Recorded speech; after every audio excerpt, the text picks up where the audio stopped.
നമസ്കാരം. മലയാളി വാർത്തയിലേക്ക് സ്വാഗതം.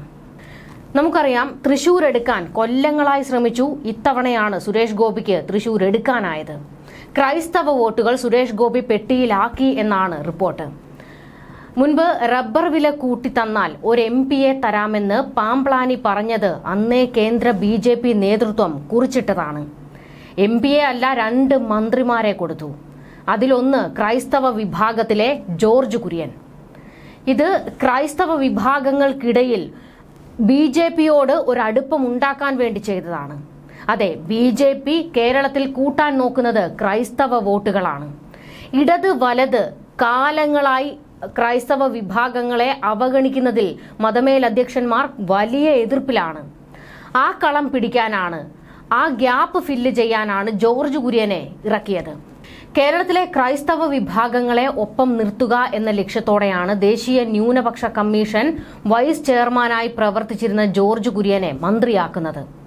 BJP സംസ്ഥാന നേതൃത്വത്തിന്റെ കൂടി സമ്മതത്തോടെയാണ് കുര്യനെ മന്ത്രിയാക്കുന്നത്. ദീർഘകാലമായി BJPക്കൊപ്പം ഉറച്ചു നിൽക്കുന്ന നേതാവാണ് അദ്ദേഹം. നിലവിൽ BJP സംസ്ഥാന ജനറൽ സെക്രട്ടറിയാണ് ജോർജ് കുര്യൻ. തൃശൂരിൽ സുരേഷ് ഗോപിയുടെ വിജയത്തിൽ ക്രൈസ്തവ സമുദായത്തിന് പങ്കുണ്ടെന്ന് വ്യക്തമായ പശ്ചാത്തലത്തിലാണ് കുര്യനെ കേന്ദ്രമന്ത്രിയാക്കാൻ തീരുമാനിച്ചത്. നേരത്തെ തന്നെ കേരളത്തിൽ നിന്ന് മറ്റൊരു കേന്ദ്രമന്ത്രി കൂടി ഉണ്ടാകുമെന്ന് റിപ്പോർട്ട് പുറത്തു വന്നിരുന്നു.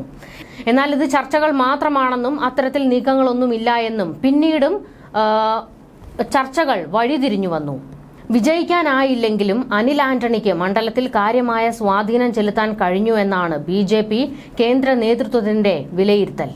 എന്നാൽ ജൂനിയറായ അനിൽ ആന്റണിക്ക് മന്ത്രിസ്ഥാനം ലഭിക്കാൻ മാത്രം കാര്യങ്ങൾ അനുകൂലമായില്ല.